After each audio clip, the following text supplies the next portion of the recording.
nak buat sikit demo lah macam mana nak tukar tayar. Ini dah cerita event ni. Kita sekarang berada kat depan sekolah skuter ni. Kebetulan tayar ulat pecah. Jadi dapatlah demo free. Kalau tak boleh buka ni macam kena dan lagi jack. Ini demo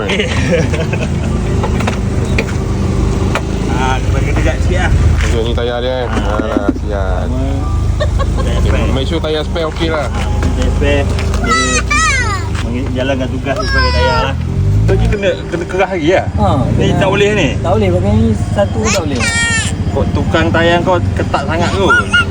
Tak sebab tayar satu lebih besar, lepas tu berat tau. Dia kena masa pasang tu memang kena kuat sikit lah. Lepas tu lama-lama pun benda tu tak buka lama kan.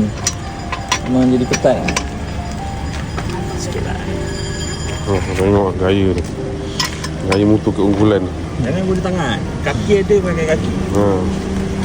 Betul ni. Daripada terutama pada kakak-akak lah kalau tersangkut di bialan tu. Jangan panik. Call je. Dia ada Kau kalau dia ni. Aduh, sian lah. Makan modal tuan-tuan. Makan modal. Bukan tepi daya boleh.